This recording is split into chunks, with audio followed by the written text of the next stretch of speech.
Hello. So I'm Shan from the Kiwi landing pad, and today we have with us Cameron from TradeGecko. So we're doing this because we wanted recently at the landing pad, we did our recent sales and marketing jams, and they were really good. And we had a lot of feedback that you guys wanted more. So we were like, why not just do more and learn about founders in market who are doing really cool stuff. Let's hear a little bit about their journey, some of the lessons that they've learned, and growing a global business is not easy, and Cameron's doing pretty well. And also, I guess, raising capital, which is what everyone wants to know. So I'm going to hand over to Cameron. Remember to type your questions. We're here for you, upvote other people's questions, and let's hear a little bit about TradeGecko. So welcome, Cameron. Thank you. Can we make that full screen? Nope, wrong one. Yeah. No, the presentation. I'm getting there. Okay, well, thank you. Hi, everyone. So I'm the co-founder and CEO of TradeGecko. We're a Singapore headquartered B2B software as a service company. Effectively, what we do is we provide the back-end system for online retailers, e-commerce, wholesale merchants.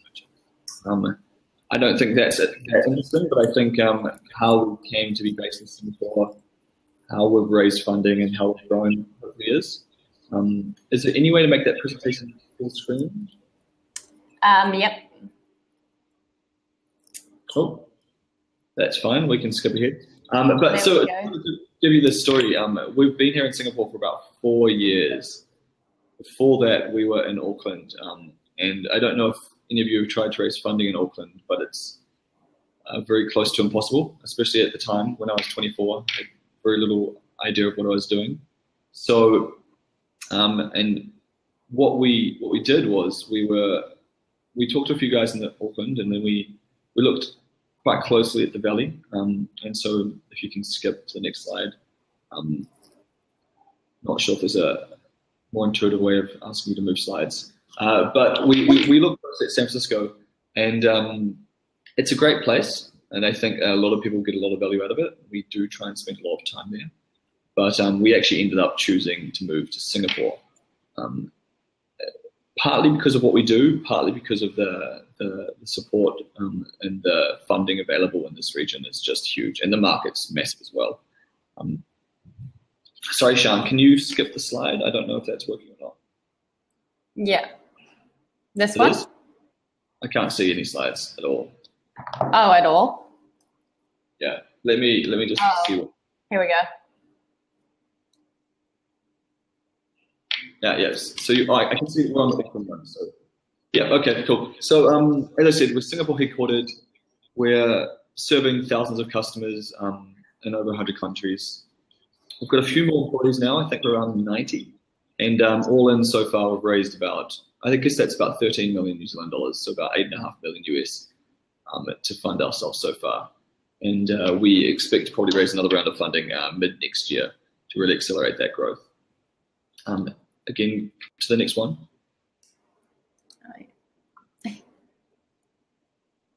This one? This one? Yeah, so again, to kind of give you an idea, this is the problems that we're solving, and this is what we're trying to do for our customers. I won't go too much into the sales pitch for TradeGecko, but just to give you an idea of what we're doing for our customers, I thought I'd share this. So to give you an example, you guys probably all know Xero. So what we do is we plug into platforms like Xero, we plug into platforms like Shopify, like Amazon.com, and we are the sales and order management platform for those businesses. So these are guys who are importing from China, it might be manufacturing planter boxes, or they're importing wine from France, and they need a platform to manage that part of their business. Skip ahead. And as I said, we're partnering with people. So we learned a lot from Xero. I think Xero is a great example of a company that has done some really interesting things from New Zealand. Saying that, they've really struggled to grow globally as well. So one of the things that we've really tried to understand is how we can build a very global company. New Zealand just didn't allow us to do that, so Singapore has. Sorry, Shan, you're skipping around the slides. Are you on, which one are you on? Sorry. This is fine. I really should have control of the slides. It'd be a lot easier, but that's fine. But yeah, so if you download the Crowdcast Chrome extension, you can control the slide. Okay. Well, I won't. I'll see if I can do that while I continue talking. But yeah, as I said, we've built the business. We've been going for about 4 years. Originally moved over here with 2 co-founders, one of whom was my older brother. When we got into Singapore, we joined an incubator here called JFDI. So that was the start of 2012. Through that incubator, we got a couple of thousand, I think maybe $15,000, $25,000 worth of funding. And then there was that kind of classic 3-month incubation phase. I think Lightning Lab in Wellington is something similar. Of course, everyone should know about Y Combinator in the Valley. And as we went through that process, obviously there was a lot of input. I think the most interesting thing for me, and I believe for my co-founders as well, was it was really just an excuse to focus. So we had social lives, we had girlfriends, boyfriends, we had other things going on when we were living in Auckland. But when we moved to Singapore, we had none of that. So it was really just 3 months of very intense work. And to be honest, that was probably the most interesting part of joining the incubator. The second most interesting part was the access to investors. So effectively, I think every single person who I've raised funding from today, I met whilst I was in that JFDI incubator. And since the slide just moved, I'll talk about this one. But we just really believed Singapore is a great place to do business. I mean, funnily enough, you'll see New Zealand is second on that list. But that's more about how easy it is to start a business. Hey, Cameron, what I might do is get you to, I might just pause so you can download the extension so you can run the slides. It might be easier and then everyone can sort of follow on. Awesome. Sorry, everyone. First time doing this, so thanks for your time. Okay, I've got it now. What do I do? Cool.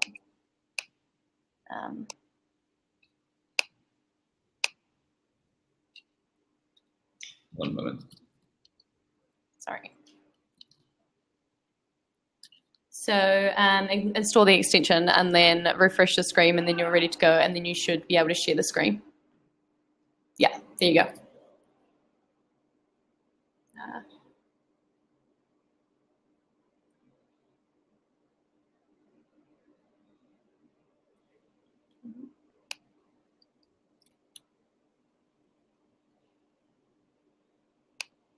Okay, you're back.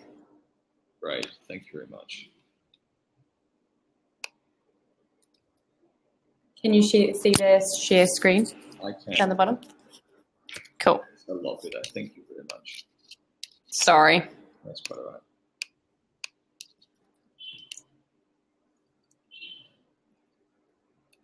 right. Yeah, so can you guys all see that? No, not yet.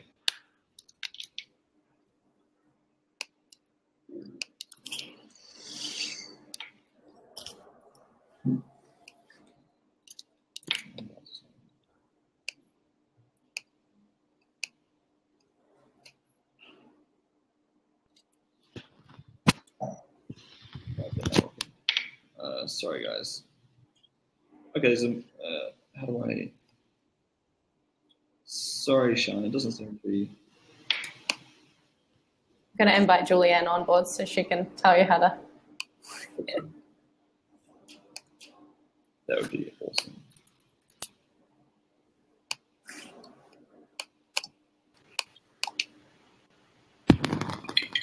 Cool. Julianne, how do we share Cameron's screen? Hey, Cameron, do you see right below your image where it says share screen? Yep.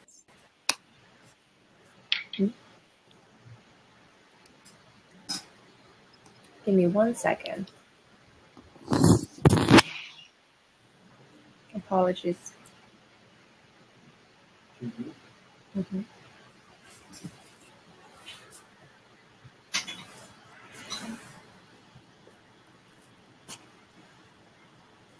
Oh, yeah. Okay, so if you select your screen, okay. Try selecting your icon. It looks like you have 2 icons. Pretty sure he just has one. It's closed in.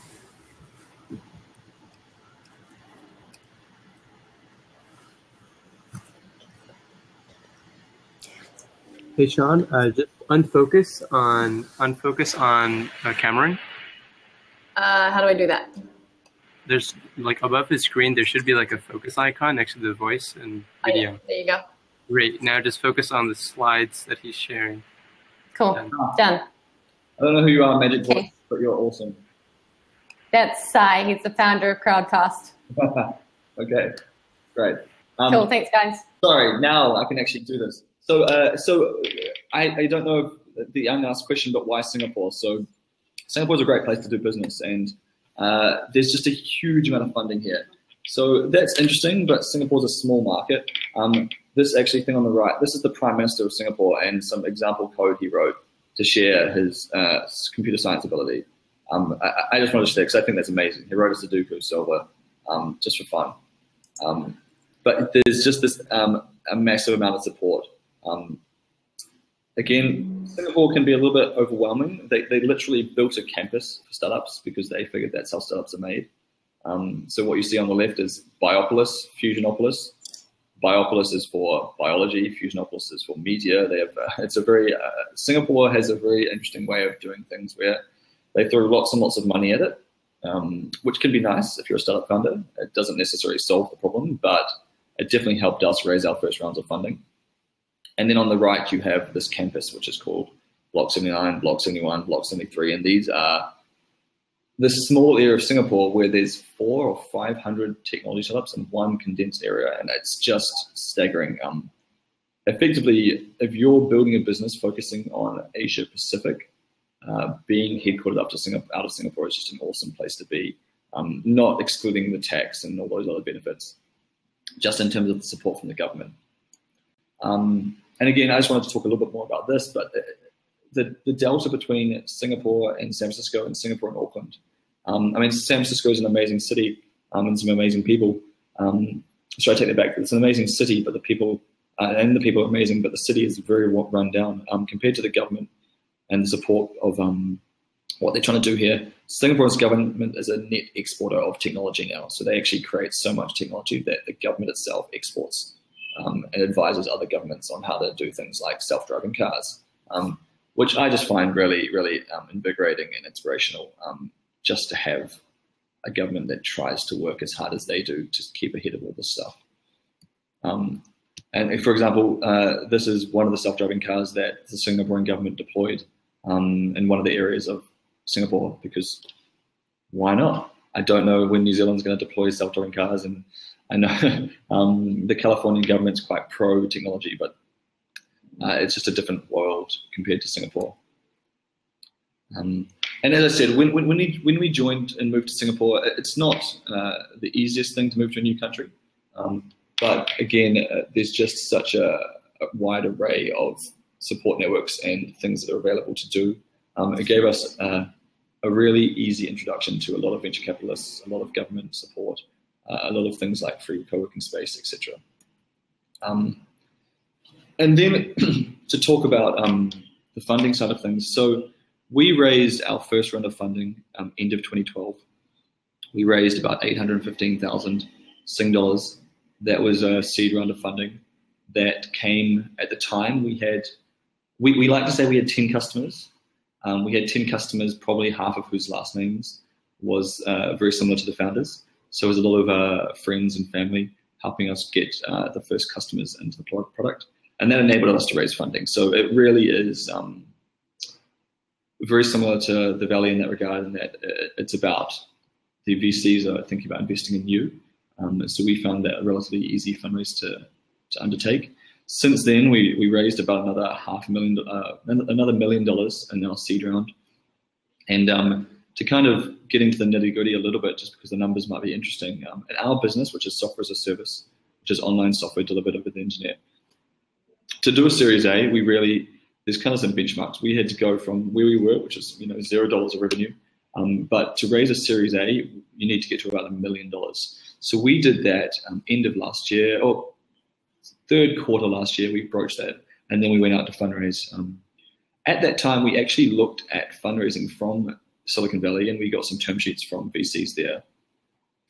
But we kind of got to this point where we're like, do we want to move to the Valley? And I think a lot of Kiwis ask themselves this question, but usually they're in New Zealand, they ask themselves this question. And we thought about what it is that we wanted to build as a business, and we realized if we were in the Valley, we would just be another, to be trite, I'd just be another white guy running a technology company. And I didn't think that would be that impactful. I'm sure I could make money doing that, and obviously money is important.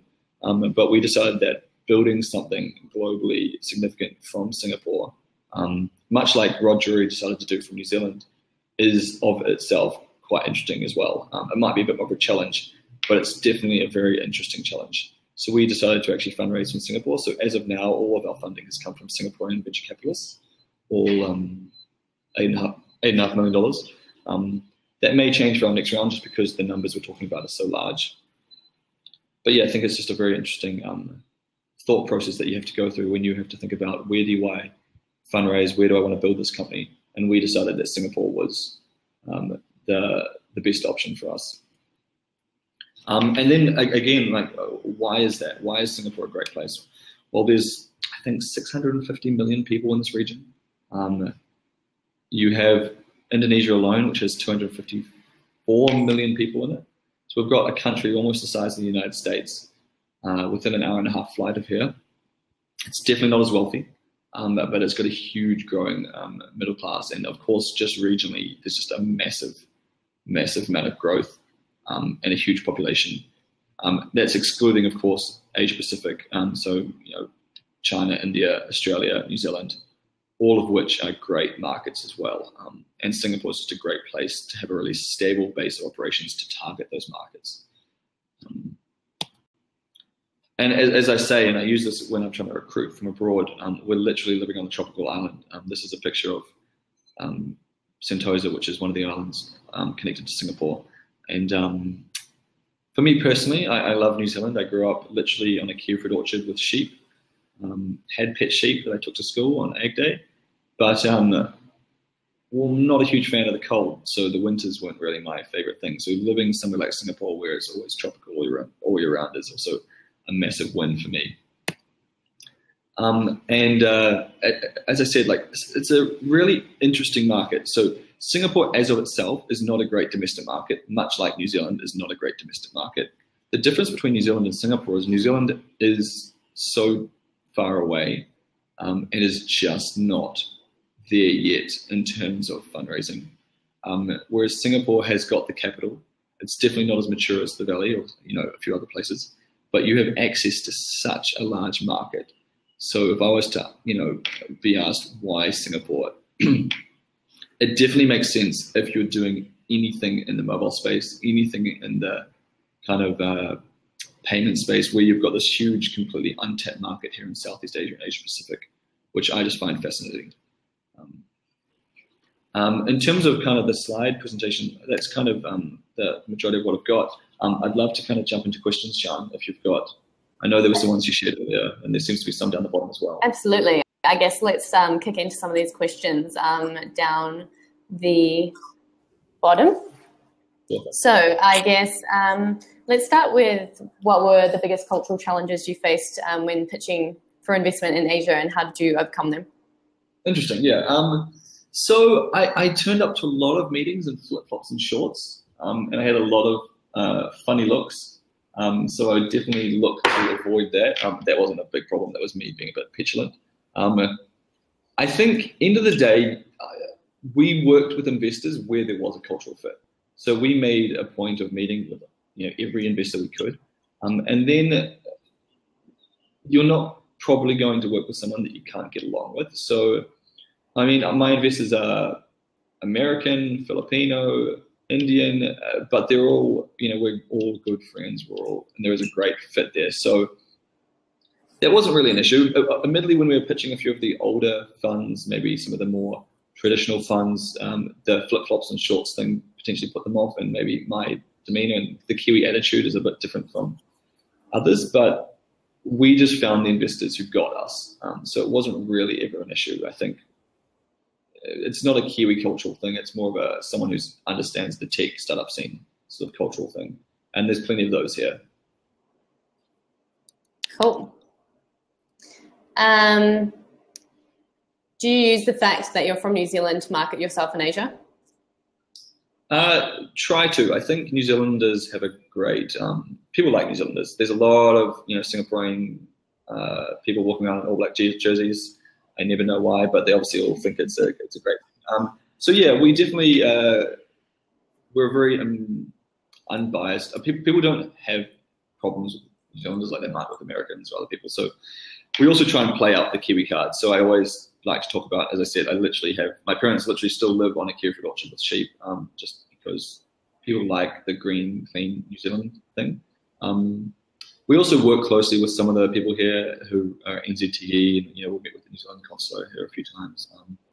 Admittedly, the New Zealand government can't help us because we're not a New Zealand entity, but we definitely try and play it up, especially in terms of recruiting and kind of our cultural values. One of our cultural values is mana, which is obviously from the Maori word mana. So we definitely try and bring, the first 3 founders were 3 Kiwi guys, so there's definitely a lot of our influence in the company. I think I used to buy clothes off Carl. Is that sense? Yeah. So small world. It's a small New Zealand, and it's a small tech ecosystem. Yeah. I guess so. As part of your incredible journey with TradeGecko, what are some of the mistakes you've made along the way, which you can share with us so we can hopefully avoid some? There's been a lot. I wish I'd moved abroad sooner. So I tried to start companies in New Zealand and Auckland for a couple of years before I moved abroad. I often ask myself, what was the difference between me as a 20-year-old and someone in the Valley as a 20-year-old who was successful versus me just trying to get things working? It was access to outside influence and outside mentors. If you grew up in the Valley, or even more sometimes in somewhere in Singapore right now, and your family and your friends talk about startups, if it's the norm, you understand it a lot more. So I wish I'd gone abroad faster. That's not to say you can't come back, and I definitely think I'll be back in New Zealand at some point. But to go and learn as much as possible, I wish I'd gone abroad far earlier. There's lots of other operational problems. The classic ones, which is when someone's not the right fit and just not wanting to let them go because it's just difficult and painful. But if you're not sure, you're sure they're not the right fit. So, and then probably this year, the biggest things that I wish we'd done faster is learn how valuable experience is. So we've, in the last 6 to 9 months, hired an executive team with all of whom have 20 years experience on me. So I went from being the oldest to the youngest on the executive team. And just in terms of the caliber and the kind of seniority of the people we've got, it was just a breath of fresh air, having people that are 10 times better than I am at their jobs because they've done it before. So I wish I'd hired senior people earlier. There's probably a stage at which it's too early, but as soon as we kind of got product market fit and customers wanted what we had, we should have started to hire the experienced people. I think that's a common thread with a lot of the Kiwi founders or the more experienced one who are, growing their $100 million business. It's their feedback is you want to be the dumbest person in the room. You always want to hire smarter people than you. And to be honest, and that's another thing which we definitely struggle with here, and it's probably harder in New Zealand, which is how do you find people that have done what you're trying to do before? Because there's just not that many of them. Luckily, Singapore is a place where a lot of people want to move, so we managed to pull some great experienced talent from abroad into the country, and there is some great local talent as well. But if you want someone who's built, as you said, a $100 million sales organization before, there's not that many of them that have done that in the software as a service scene anywhere in the world, let alone New Zealand or Singapore. So we've got a British guy running that team. So these are kind of interesting things that we've learned along the way. So do you want to talk about hiring a little bit more and attracting talent? Sure, it's hard. Sorry. There you go. No, I was just going to say, one of the things we've said, another good reason why we decided to stay in Singapore is we want to be the biggest technology company in Singapore. We decided we would rather be a big fish in a small pond, and Singapore is a great attractor to talent globally. A lot of people move here and want to move here, so we want to be the kind of the company of choice to join if someone wants to move here. So that was one of the strategic decisions we made, was that doing that was important. So market ourselves globally. I think we lost you for a second. Yeah. Can you hear me?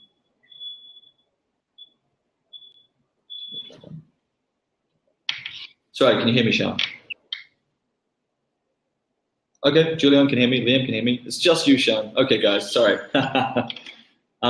So I guess the big thing again was we wanted to be, it was very competitive in the Valley, so we wanted to make sure that we thought that being in Singapore, we could have a competitive advantage in hiring. Saying that, we recently lost a candidate because he wanted to move to New Zealand. He was from the States and he was tossing up between Singapore and New Zealand, and his wife fell in love with New Zealand. So we were very disappointed because they decided to go to New Zealand instead. But that was the first time that's happened. It looks like we've lost Sean, but not anyone else. Let's look at the other questions. So where do I start? Let's start at the top. Marketing tips for Asia. Asia's interesting. Asia's hard. It's a different market. Learning to market. Sorry, Sean, I jumped ahead because you disappeared. Sorry, yeah, internet issues. I'm back. So I was just saying, what marketing tips for Asia? I said Asia's hard. Asia's different. It's not one place. It's many, many different countries. Like any good strategy, it's about finding a niche and owning that niche first. So, for example, right now, a lot of companies in Singapore are targeting Indonesia first. Indonesia is such a large market, and if you can say, we're going to capture, a part of the Indonesian market, a lot of VCs sit up and listen. I think Asia is definitely still a lot more relationship-based. So they haven't, they're not buying everything online. They still want to do a lot of face-to-face, a lot of relationship-based sales and marketing. That's definitely in the B2B space. In the B2C space, they're probably one of the fastest adopters of mobile applications, of mobile games, of mobile phones in the world. And they're just skipping a lot of stuff. They're not ever going to go to a retail bank. They're going to go straight to a mobile bank. They're not ever going to go to buy a landline. They're going to go straight to a mobile phone. So I think it's my marketing tip for Asia would be to come here and go live in the markets. There's a company in Indonesia which would never work anywhere else in the world. It's a company called Gojek. They have scooters. 18 months ago, they were doing about 120 scooter rides a day. They're now doing 350,000 a day. Wow. In 18 months. This is scooters that weave in and out of Jakarta traffic. And you would never know that was a problem unless you lived in Jakarta. And that's such a Jakarta problem. But 350,000 drives a day, they're already at a $500 million valuation, and they're going to be much more. And they haven't even lived in Indonesia. They probably don't even need to. They might. I'm pretty sure they are going to. But it's just fascinating to think that you can build that sort of size company in one country. You just can't do that in New Zealand. You can't, of course, do that in Singapore either, but you can access those markets from here, which I find fascinating. So where do you spend most of your marketing budget, and how does it differ from New Zealand or from the US? We get a lot of companies who sort of land in San Francisco, and the reality is they're pretty under-resourced when it comes to marketing, and they don't have a lot of budget, so they have to get quite clever. Are you guys kind of the same, or how do you target that? I think our marketing team's quite clever, but you'd have to ask them. We're SaaS, right? We're still a pretty global company, so I wouldn't say we'd market any differently than if we were in the Valley. We probably do some more regional and local events and kind of partnerships that we wouldn't do if we were there. And to be honest, those are kind of interesting because we have no competitors. No one else is targeting Southeast Asia. But realistically, the majority of our customers are coming through our partnerships with platforms like Xero and Shopify, and through online inbound marketing, so content generation, AdWords, SEO, SEM. It's a very traditional B2B software as a service model. We are working on some local partnerships, so some things that we think will give us a lot of growth in the region, so local marketplaces, local logistics players. But realistically, we target the Western world, and we just lump Singapore and Hong Kong and a bit of the region into that as well. It's a pretty traditional marketing, and that wouldn't be true for a lot of the local companies, but it is true for us. Awesome. Okay, question from Jamie. What kind of strategy do you need to have in place before an Asian angel or firm would be interested in a foreign company? Or do they not mind if you're not focusing on Asian markets early on? Good question. They wouldn't mind if you're not focusing on the region. We didn't ever say we were going to. But they wouldn't, pretty much by default, they would want you to be domiciled here if you're doing your seed or Series A round. If you're a Delaware C Corp, so the only other alternative would be a Delaware C Corp, which is what all the American startups are registered as. But if you're Australian or New Zealand registered, they would just want you to flip that into a Singapore entity. And to be honest, you should want to as well, because the tax benefits are awesome. And then the government benefits are great as well. So there's actually some big Australian companies who are technically Australian but headquartered in Singapore. They don't do any business in Singapore. They just have their domicile here. So they don't necessarily need you to be focusing on the Asian market, but they would need you to be registered here. As I said, our biggest market's the US, our second is Australia. So we're a global company, and our investors are more than comfortable with that. Awesome. Jamie, let us know if that answered your question. So East versus West, I think we've kind of covered this a little bit, but what determines the right market to go to first? And is it basically just based on your preference as a founder also? It's a bit of everything, right? So to jump back to a question we discussed before, which is what were the mistakes we made? The mistakes we made was we had a vision, we didn't really have a strategy. So there wasn't like a clear, we do ABC, we just don't do the other 23 letters of the alphabet. So a good strategy is about what you don't do, right? So at first we did everything. We said, if you're in China, we'll take you. If you're in Korea, we'll take you. If you're in Cambodia or Congo, we'll take you. So we have customers in all these markets. So East versus West, it's really, partly your decision and partly the pull. I mean, there's actually a really interesting company here called Wago, which is an online travel company, and they launched a Saudi Arabia site, and it's now their biggest market. So there's a bit of just like testing, like hypothesis testing. But East versus West, again, if you're doing a mobile remittance product, then that's a product that would make a lot of sense here in Asia. If you're building a global B2B software as a service platform like we are, it's different again. If we were to build TradeGecko just targeting Asia and not the globe, we would have a very different price point and would probably be more of a, we would build an Android native tablet version, not a web version. So I don't know which one comes first. I would say finding the market that you can have a competitive advantage, a sustainable competitive advantage probably comes first, and then building the product. And if that market works, then you obviously have to understand that market. I don't really think it's an East versus West thing. It's more of a, who are the customers? What does the ideal customer look like? What is the problem you're solving? What is the market you're going after? There's another actually really cool company from New Zealand. I think it's called, they've sold now, I think it's called MBank. They sold for like $400 million. And they were just doing mobile banking software for Africa and Southeast Asia. That was just, that is such an important business because you just don't have mobile banking in the United States like you do in those markets. So, but I think they did it the other way around. They built the software first for New Zealand and realized that the demand wasn't there. And then they went to Asia, then they went to Africa. But I wouldn't advise doing it that way. It takes a long time if you do it because you're building technology and then trying to find a market. Yeah. So I think we're starting to see a bit of a trend that, I think in 3 to 4 years, it'll be mainstream for New Zealand and Australian and even American companies to go to Asia because the market's growing so much. How many companies are there actually that are Kiwis in Singapore that you know of that probably a lot of New Zealand doesn't know of? There's a lot of small companies. There's a lot of non-tech startups. How many tech companies are there? I don't know. I honestly don't know any other Kiwi technology founders. There are other Kiwi entrepreneurs just starting out. Yeah. That's a great question. I couldn't tell you. Is 90 one of the only other ones that you sort of interact with on a semi-regular basis? Who, sorry? 90 Seconds? But they're not headquartered here, are they? They've got 6, 7 offices. Yeah. We're a customer of theirs. They're a great product, 90 Seconds. They're here, but they have it's their Asia office. Yeah.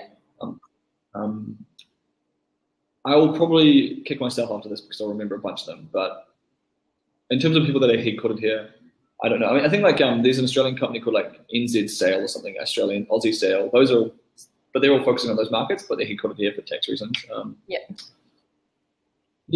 Interestingly enough, there's probably more Australians than Kiwis. Yeah, just because there's more Australian startups. And I talked to a lot of them about moving their headquarters here for tax purposes. I'm going to swap to Paul's question. So how do you manage and motivate teams around the world, especially when you're first starting out and the capital for accomplished managers isn't available? It's bloody hard. We haven't worked it out yet. So it's a kind of constant work in progress. So I think all those kind of things that you read in books and you just don't really understand until you actually go through the pain of them, like how important cultural values are. We've been through that. So funnily enough, there's that thing, Dunbar's Law, which is around 45 people. You can't have more than 45 personal relationships. And it really happened around that stage where our team went from being really loyal and really a big family to being a bit more about, okay, so what's my personal career path? So really the team just wants to make sure, you need to start putting into place structures, things like, if you do X, Y, and Z, here's what your career looks like. So every single individual wants to know where their career growth is. And we're still not perfect at that by any means. So cultural values is really important. We do Friday morning stand-ups where it's usually 20 minutes to an hour or two, where either I'll do a presentation, but all the executives will do a kind of a conversation. We Skype everyone into that. So the meeting cadence is really important. So executives have a meeting every Tuesday. Every team has a meeting every week. The entire team, the engineering team does a stand-up every day. The entire company does a stand-up every week. I do a talk every month. So just really making sure there's a really set in stone kind of cadence of how we communicate our goals, our vision. We've adopted something called objectives and key results. Again, it's a work in progress, but the idea there is if we can clearly clarify the objectives for the entire company and the key results that we think will help us achieve those objectives, and then help everyone understand how their individual contributions tie into those. It just becomes really important that people understand, especially if they're remote, how what they're doing is contributing to the greater goal. So it just becomes the CEO job to spend 50% of his time communicating. I think that's the only answer. I don't know if there's any easier way of doing it. Awesome. I have a few questions around that. So I guess for the new founders, how do you decide on how much equity you're going to give your co-founders or your early employees or your later sort of options to employees?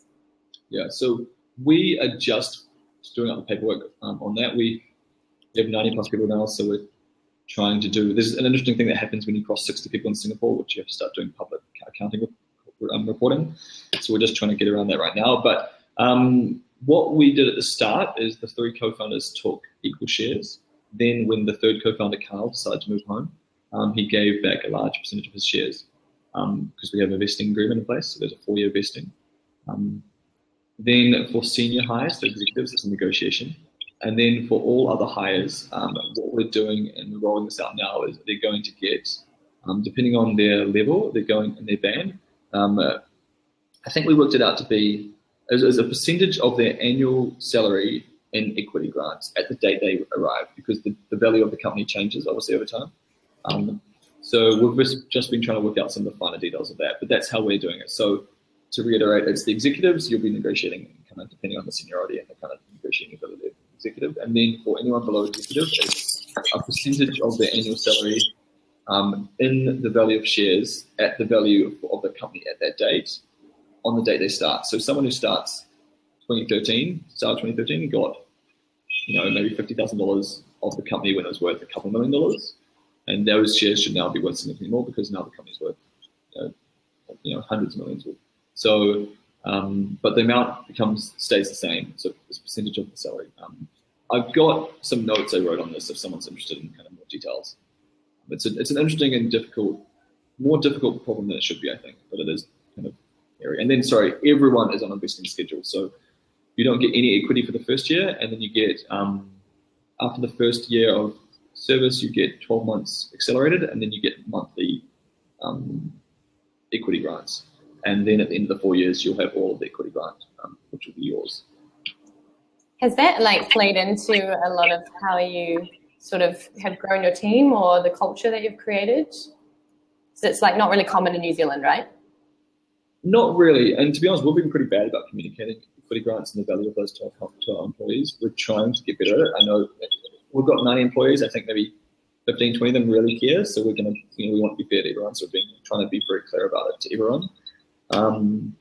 But even we've had to learn what are the tax implications of giving equity to someone, because they may have to pay tax capital gains. Well, in Singapore they don't, but in New Zealand they might. For more senior executives, and especially for executives that have worked in the Valley or senior people that have worked abroad, equity can be quite important to people. It's a case by case basis. Cool. Whether it's do any of the questions down below, can you see them? Are any of them interesting to you? I guess this is you've kind of answered that one. If anyone else has any questions, just fire them through in the chat if you sort of want us to answer them now. what are some of your favorite like tools, like sales tools? I know that Kiwis don't tend to use a lot of them. I've been introducing them to like, I mean, you've got Crowdcast, that's quite cool. You've got like Sales Loft for like building cadence or Prospector. What are some of your favorite ones? We have a very long list of tools. We use Salesforce on the back end. We use HubSpot for marketing. We use Tango for customer success. The sales team specifically, we just spent $100,000+ on an actual physical phone system, which is a pain in the ass, but actually you need a real phone line at some point. I think the team uses Yesware. We use Insight Squared for analytics. I mean, we have, I think, a list of 100+ SaaS products that we use internally. I'm just looking at questions here. So I think Paul was asking what's the 20% that you spend most of my time on now. Right now, I'm spending the majority of my time trying to do two things. One, learn how to build a strategy, and then two, actually build a strategy. So one of the things I've realized that a vision isn't a strategy is the steps you're actually going to take to achieve that vision. And that's really hard because the strategy isn't about being the best for everyone. It's about being the best for a really specific segment that you can be the best in the world at and you have a competitive advantage in. So trying to learn how to build that has been a really interesting curve. So I'm spending about 20% of my time on that. I think that's the most high impact thing I could do right now. The other thing, which is probably another 20% or probably more, is trying to work on culture and vision. But I think the strategy kind of ties quite closely into the vision. It'll be a lot easier to communicate the vision to the rest of the team when I have a really clear, concise strategy. But that's what I'm trying to spend a lot of my time on at the moment. Awesome. If you could rewind the clock, what was the first valuable lesson you learned? Again, I think every time says this. I mean, if I knew what I knew now, I would have been further along, have raised more money at a lower dilution, I'd own more of the company. I think, for me at least, as I've built this company, I've realized that I want to build like not even a zero-size company, like a SoftBank-sized company, I want to build one of the biggest companies in the world. But to do that, you really need control. So some of the best companies in the world, they have something called dual class shares. So I might have a share, and my share will be worth 10 votes. So even if I don't own the control, I would have voting control. So these are just things you learn. And I think the other thing that I have learned is just in the process of building a business, you start to decide what you want out of the business. And you realize you should build a business to enable you to have the lifestyle that you want. But until you're clear about what that lifestyle is, it's very difficult, right? Just like a strategy, you need to have a clear idea of what your lifestyle, what that correct lifestyle looks like. And partly because maybe it's because I was still quite young and I still, I'm 28 now, I didn't have that clarity and it's still a work in progress. But I think having that clarity of purpose would have enabled me to do some things differently, like keep more control, like grow the business a little bit further without raising capital, so I could have kept more control, spend more time with customers. I did customer development where I cold called customers at the start to understand their problems, but then I didn't continue that process. We went too broad, too fast. We tried to be everything to everyone when we should have tried to really focus. It's that Peter Thiel thing, which is you want to own a monopoly. A monopoly doesn't have to be in a big market. You just need to own some small subset of some subset of a market, be the best in the world in that market, and then expand. Whereas we have customers in 70+ industries, which is obviously very difficult to keep happy. Now we've learned that lesson. We're focusing on specific strategic verticals. And I wish I'd learned that earlier. Paul has asked, what lifestyle do you want? Good question. So for me, at least, I've realized that there's some very large problems in the world that I want to solve. The supply chain is not necessarily one of them, but I treat it as kind of a required step along the way. But you see some of the most successful companies or people in the world doing one of two things. They either have a large business which has a lot of cash flow, so they have a central business with lots of cash flow, or they have a central business with a large cash pile. So you own an insurance company, which you've got a large cash flow, or you have something like a telecom or AdWords, so that you have a massive cash stream. And with those cash flows or those cash piles, you can use that cash to go solve a lot of other problems. So I want that. I want to be able to go after some of these very large problems. We are going after a huge problem with TradeGecko, and I think we can do it with this business. I would have just done some things differently if I'd known that earlier.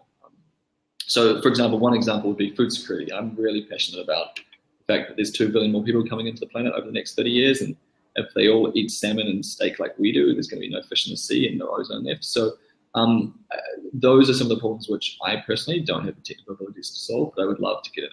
I find them fascinating. I'd love to pull together into really interesting people and go after them.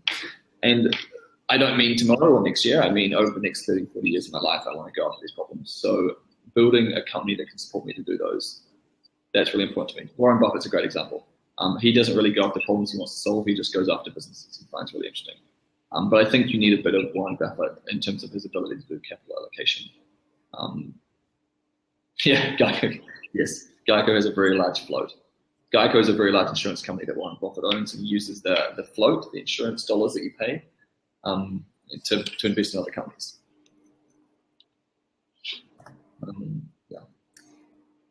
What's a typical lead time in Singapore for seed? Yeah, good question. Depending on your stage and your relationship with investors, you can do it in a few weeks. But being realistic, if you're going to come into Singapore for the first time and start building relationships for the first time, I would expect it to take 3 months, because it's the classic thing, people invest in lines, not dots. If they meet you once, you're a dot. Once you build a relationship, you've got a line of progress where they can see you improving. So if you can kind of do the thing where you come in, you meet someone, be like, here's where I am, here's where I'm going to be in a month, can I come and check in with you? And then you come back and look, I did what I told you I was going to do, I did what I told you I was going to do, I'm now going to do X. If you do that for 12 months, people have a lot of respect for that. But of course, if the product's good and the deal's competitive and people really understand the problem set, you can do it in a few weeks.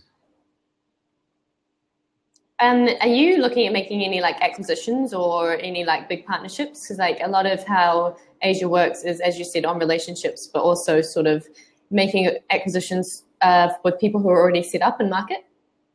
Yeah, actually, funnily enough, my COO, so one of the executives I recently hired, she was head of acquisitions and integrations at Autodesk, the 3D CAD company. So she's very experienced at that. We have no short-term plans to do it. I think longer term, we'll probably look at the acquisition piece. And partnerships, we're working on some really interesting partnerships. You can imagine there's some very big players in the markets like Alibaba that we would like to do some interesting things with. So there's some stuff coming on the pipe. I met someone, I met a investor from Singapore this morning for lunch, one of his new partners at his new fund is actually one of the guys who just sold a massive company in China to Alibaba. So can connect those dots. I'll tell you offline. Yeah. That's pretty cool. I guess, what do you do when things get hard? Exercise. Seriously, I used to run every day after work. I'd work till about 12 o'clock, 1 o'clock in the morning, and then I'd go running. That was my first thing. I don't know. Nothing's really that hard. Building a startup's not. There's a lot harder things you could do, like working in a job that I hate. And that would be a lot harder for me. So what I would try to do, and maybe I'm kind of talking about an ideal world, I probably don't necessarily follow this rule, which is exercise, but then you break it down to its component parts, right? Like what are the actual, again, using Elon Musk's thing, which is reasoning from first principle, there's no real problems with space that are so difficult that we can't just step back and work out what the solution is. And we may have been very lucky in that regard, that things have just kind of been up and to the right for a few years now. We've had some plateaus and some issues, and we're constantly we've got such ambitious growth targets that things are hard, or at least not straightforward. But I don't know, I feel like this, I exercise and then I get back to trying to work out how to solve the problem. Yeah. That's awesome. So it's just to talk about, sorry, I just wanted to bring one thing up. There's one thing I read recently which I really loved. So there's a guy called Andy Grove who founded Intel. And he said one thing, which is you need 2 things in your life that you love. So I love being a CEO and being in TradeGecko. But I realized I didn't have a second thing. Obviously, there's my partner, but he needed more in terms of something that you're amazing at. And so for him, he was the CEO of Intel Corporation, one of the most amazing companies in the world, and he was a fantastic opera singer. So whenever he was stressed as the CEO, he would go and do this other thing, which he knew he was great at. So he could make himself feel good, because whilst he might be thinking, I'm terrible at being a CEO, he knew that he was still great at this other thing. So I realized when I read his biography that I didn't have that. So I've been trying to do a lot more kite surfing because I want to be great at something else. And it's just that thing which is, I think I can be, this job is awesome and I have a lot of fun, but when it is hard, having something else that you love, you're great at, is super important. And learning that was really interesting. I started learning how to salsa recently. Really? Yeah. Okay. That's my second thing. Salsa as well, right? Yeah, totally. Cool. Is there anything else that you guys want to know? I think I guess, Cameron, you're pretty busy. But thanks so much for joining us. This has been really cool. If you guys, I'd say that's your 33rd thing. Ryan, you're probably right. So you guys vote on the poll. Has this been useful? And then I guess I'll flick you a note afterwards. If you want us to do more of these, tell us what you want to know. And Cameron, thanks for joining us. Do you have anything else you want to add? Final words?